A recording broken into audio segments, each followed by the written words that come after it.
People seem to really like my Tree of Idiots explanation video and wanted more, so I thought doing a bigger one could be good. Like the title says, it's about the council. All 11-ish members. Thank you in advance to Cyan for the video and art used as visuals. Obviously this video has pretty heavy spoilers, so you can skip around to specific characters if you want to wait for some of their stories to come out. With all that out of the way, I don't want to waste more time, so let's just get started.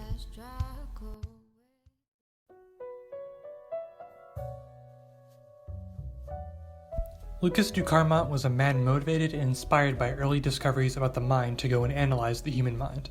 This would inspire him to study the people of New York because in his own time of the late 1800s, they didn't have psychology teachings due to it not being considered a real science yet. Along the way, he would meet Rex, who would be his first case that Lucas would study in his newly formed laboratory, and offer him a full-time job at his lab when Rex couldn't keep a regular job due to his stealing tendencies. Later, Lucas would decide that he needs an assistant and would take in an eager paper boy named Dallas. One day, Dallas would do an experiment wrong, and the resulting accident would take out Lucas's right eye. Despite that, Dallas and Lucas would perform more experiments on more people and become close, like father and son. Lucas would go on to spread his advertisements worldwide, taking in people as far away as he could as assistants in case studies. Amidst it all, he would find Maxine Hawthorne as a partner before being caught by her sister-in-law, Beatrice. Eventually, Lucas would be found out for his experiments in the lab and be apprehended, but refused to give up the names of those who worked with them. He would take this secret to the grave as he was executed for his cruel experiments. After his execution, Lucas would awaken in the afterlife, a space between heaven and hell.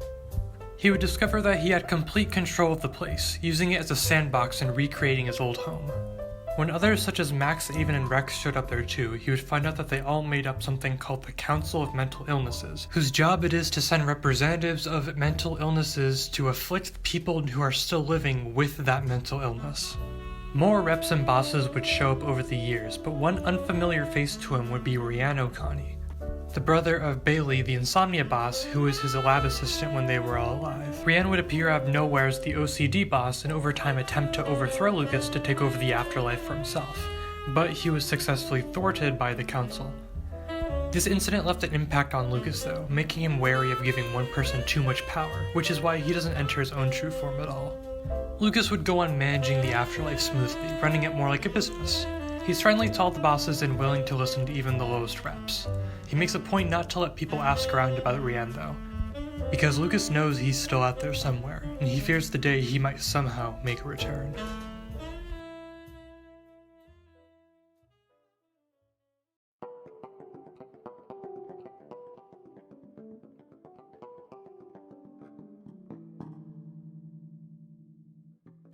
Aven was born in the late 1860s or early 1870s with the name Adam Murphy. Aven was born and raised as a man until she was 16, and throughout her early life she felt like she would much rather be a woman. At that point she was allowed by her parents to start presenting female but only at home. Aven's father strongly disagreed but agreed to let her make her own choices, while Aven's mother was highly supportive of it. During all of this, Aven would feel such stress from her everyday life of keeping secrets and being yelled at by her father that she would begin to develop the habit of binge eating to cope. Her parents would take notice but not do anything about it until her father would get so angry about it one night that he would kick her out of the house for good, throwing her onto the streets. On the streets, Aven would receive subtle help from her mother until Max found her and would take her in with her husband Reginald Hawthorne. While in their care, Aven would receive help for her binge eating but be subjected to the torment of Beatrice Hawthorne, an offender from when she worked at the candy store. Eventually, Aven would be taken to the lab by Beatrice as a test subject where she would interact with the people there. One day after Lucas was caught and executed for his crimes, Beatrice would tell Reginald about Max's affair, leading him to accidentally kill her. After witnessing this, Aven would spiral further into her binge eating, which would all culminate when Aven would binge one night and rupture her stomach lining, dying before she can even make it to a hospital. After Aven's death, she would end up in the afterlife, where she would reunite with Max and a few others who she saw at the lab when they were alive. She would initially live there but not be part of the council. After Rex falls ill, Aven would fill in for him for a while until he got better, where she would be revealed to be the BED/dysphoria boss in the council. After that, she would take a minor part in fighting Rian when he rebelled against the council. After decades, Aven would eventually seek to medically transition into being a woman, and she would eventually begin to take hormones and undergo surgery in her most recent ventures.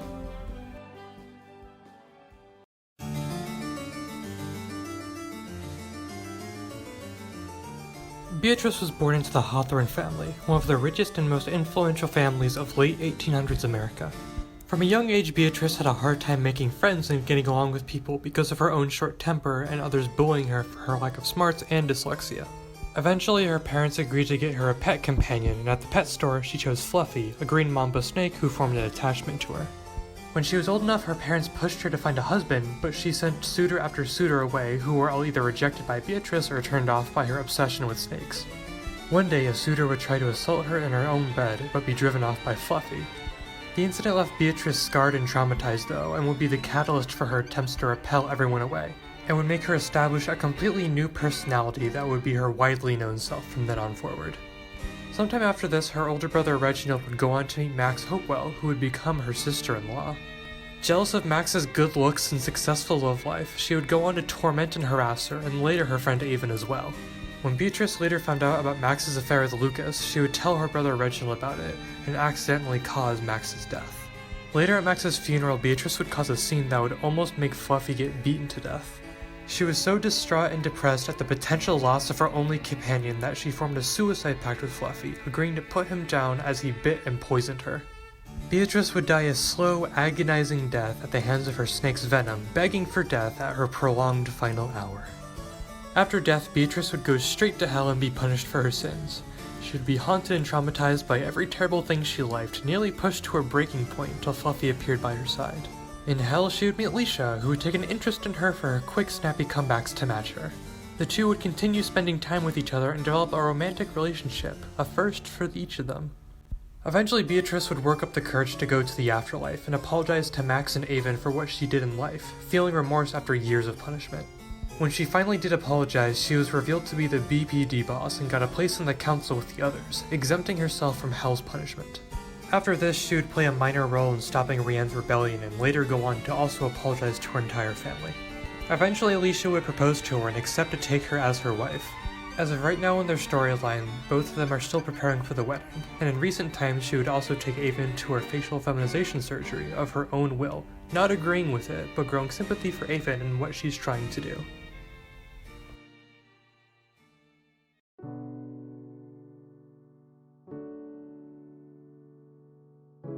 Max was born in the mid-1860s in the Caribbean as Maxine Hopewell. When Max was still little, her mother would take them both to America. When they both came over, Max's mother would support them both and fuel Max's avid art hobby through a housemaid job for a wealthy family. Years after her mother died, Max would be selling art on the streets to make a living when Rex would steal her paint, leading her to Lucas's budding laboratory. The two would share a romantic relationship before Max fell into the arms of Reginald Hawthorne, going on to have a romantic relationship with him and marrying them. After becoming Maxine Hawthorne, one of her sister-in-laws, Beatrice Hawthorne, would spend most of her days tormenting Max and trying to find some way to make her and Reginald split up.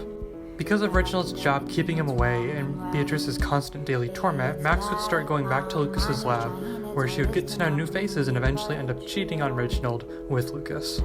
One stormy day on her way home, Max would find Aven, a trans girl, in an alleyway on her way home, convincing Reginald to take her under their wing and take care of her like their own daughter. One day, Beatrice would find out about Max's affair with Lucas, and after Lucas got found out for his crimes and executed, Beatrice would tell Reginald, who accidentally killed Max in their following argument. Max would wake up in the afterlife and find out that she's the anxiety boss with the power to materialize tattoos on her body based on people's anxieties around her. She would then resume her relationship with Lucas and take care of Aven when she died and also ended up in the afterlife. Down the line, she would play a part in fighting Rian's attempted overthrow of the council. Later on, Max's passion for art would evolve into a love for tattooing, and she would open her shop by the name of Anxiety Free Tattoos and hire people like Sydney and Cy, both Carvatians. She would start a hobby of avid weightlifting and style her hair like a guy's to give confidence in herself, and also to take stress off of her job. Sometimes I feel like I'm living in somebody else's room, but I can tell between what's wrong.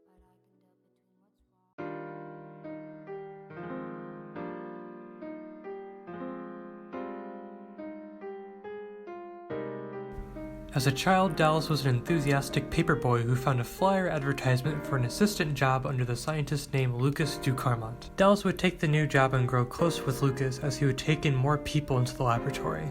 Dallas didn't like the amount of new faces around and purposefully created incidents with experiments on some of them, like Bailey or Skip and Sophie.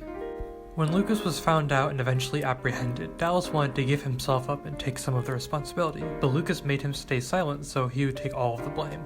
When Lucas was executed and slowly all the other lab participants were dying off one by one, Dallas was left alone without anyone, since Lucas was the only one he let get close.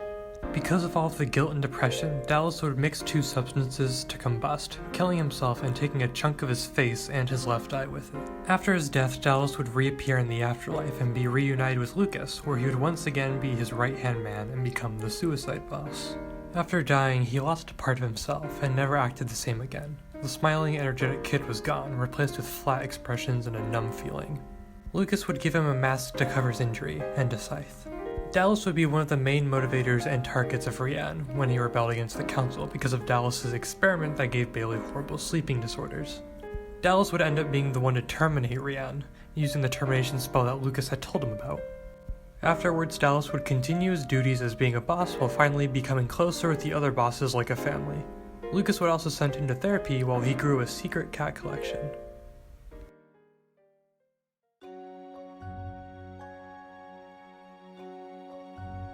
Bailey was raised in Ireland on the O'Connie family farm in the late 1800s with her brother Rian, her grandparents, and her parents. There, she would spend her time raising plants, painting, and trying her best to study psychology, a new science that intrigued her.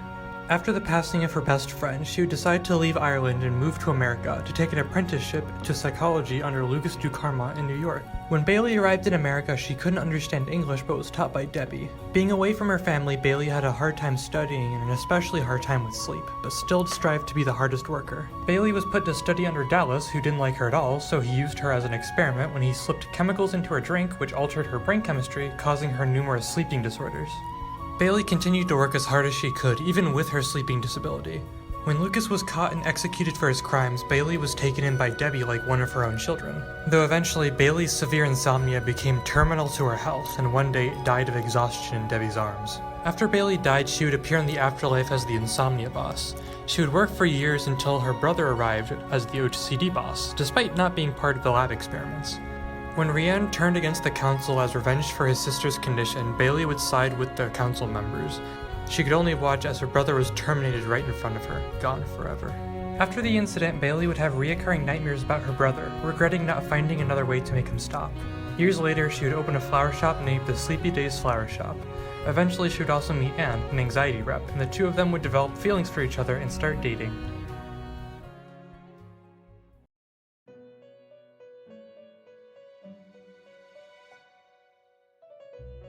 Rian was raised in Ireland on the O'Connie family farm in the late 1800s with his sister Bailey, his parents, and his grandparents. From an early age, he had an obsession with collecting shiny things like coins. Rian would see his sister go off as she went overseas to get an apprenticeship at a laboratory in America. He would write to Bailey, learning about her insomnia at the hands of Dallas, and her letters would become more sparse with bigger and bigger time gaps between them until one day she stopped writing back entirely. When he was old enough, Rian decided to travel to America in search of his sister, where he only found her grave. Bailey and those who took her in and did her harm were all dead. Devastated, Rian put his grief into work, deciding that he would go west and attempt to find gold to become rich and powerful. Once there, he would take up a mining job to make ends meet, and eventually die in a mining accident when the walls caved in on him, crushing him to death. After his death, Rian would appear in the afterlife as the OCD boss, returning with his sister but also the ones who were responsible for taking her away from him and getting her killed.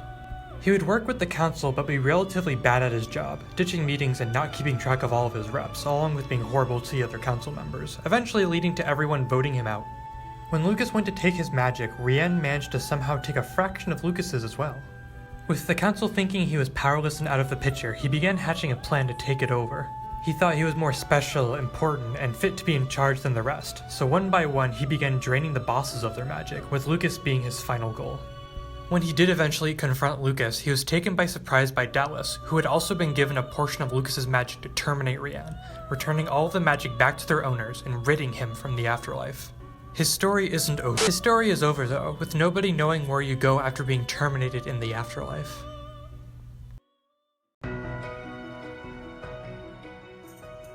Soon after Rex was born in the mid-1800s, his father left him and his mother. The two had struggled to get by but were happy with what they had. The only trouble was that Rex was an odd child. He refused to wear shoes, wasn't interested in and avoided eating, hated being touched, and had an understanding of mechanics that most adults didn't. And he had a habit of stealing from strangers and was often in his own world. When Rex's mother died of sickness, he was taken in by their friends, the Lackmans. Rex would be taken in by the Lackmans and was already friends with their daughter Debbie. They would raise him with much difficulty, but his adopted father would admire his talent for mechanics and mathematics, taking him under his wing at his mechanics shop to possibly inherit it one day. Though after stealing from the shop too many times, Rex was banned from the Lackman home as a young adult and thrown onto the streets, jobless. To make it worse, word was spread about Rex being a thief and nobody would ever hire him again. He was only able to survive from living with Debbie. While on the street, Rex would see a man putting up flyers to study strange individuals for money. Not having much options, Rex took the job and became the first to be studied in the laboratory of Lucas Ducarmont. After days of study, Rex would eventually warm up to the man, with Rex feeling like Lucas understood him in a way that no other did. He'd become a regular research subject, basically welcome there anytime as long as he was to be researched. After Lucas was caught and executed for his crimes, Rex would fall into a spiral and discover that he was dying of the same illness as his mother, cancer. Due to his disordered eating though, he was weak and his body stood no chance of fighting it. Though Debbie and his other friends from the lab visited him frequently, there was nothing any of them could do as he died in the hospital. After passing away, Rex would wake up in the afterlife and be revealed to be the anorexia boss in the Council of Mental Illnesses. Though after dying, Rex gave up on trying to live entirely, shooing away all the food he could. Though he couldn't die again, his body just shut down and basically he became comatose, which made Aven fill in for his job at the council. After Debbie died and joined the council too though, she got him out of his rut but was never able to bring him back to where he was before he died. Rex would have a minor part in fighting Rian's rebellion against the council, and he would go on to spend most of his time doing his job, working on mechanics, or getting very forced help for his disordered eating. He was sent to therapy by Debbie to get over his disordered eating, but he doesn't seem very interested in recovery. He generally keeps to himself but is willing to hang out with the council, seeing them as his family. Primarily Lucas, Debbie, Dallas, and Max.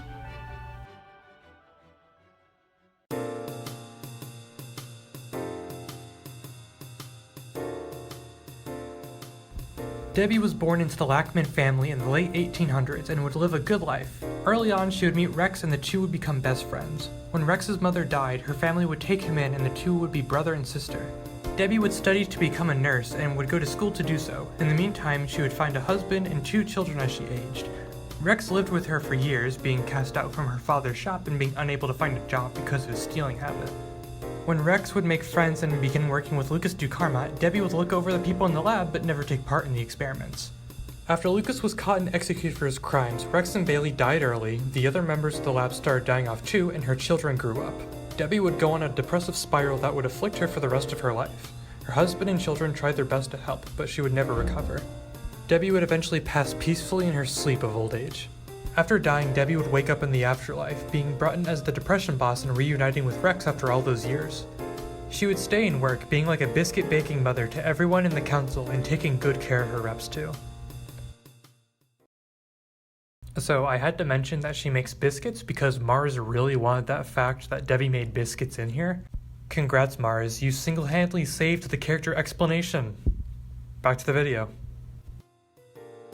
She would have a minor part in stopping Rian's rebellion, but mainly worked to help Rex out of his spiral of self-destruction. Debbie would continue to do her job and bake goodies for everyone. She acted like a grandma to all of her reps and a stern mother to Rex, despite being the same age and only looking different. She would force him to go to therapy and be the main one to take care of Bailey too.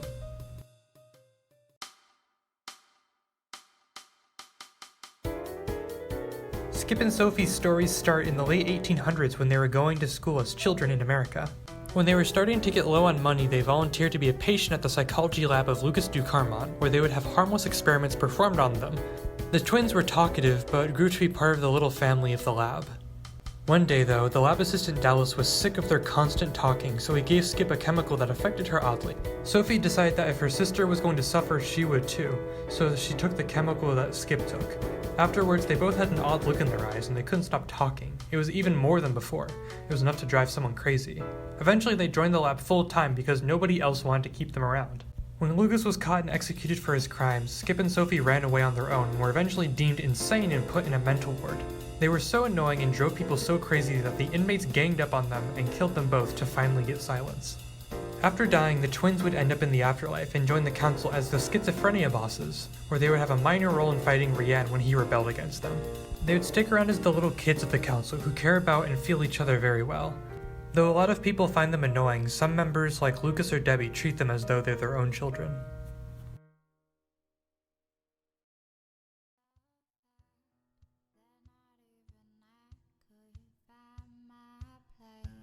Okay, so that was a super requested video that took forever to make, so I'm glad that's finally over and out there.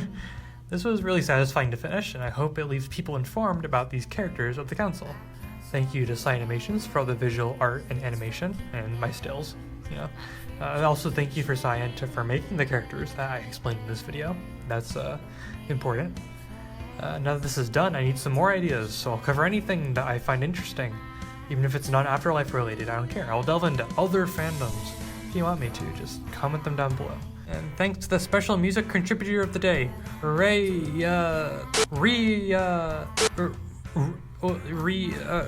about just Ray? Thanks for Ray B for the intro and outro music used in this video. She's only got a couple songs out right now, but I highly suggest checking them out. Trust me, they go hard and they're really nice. Thank you to everyone for watching.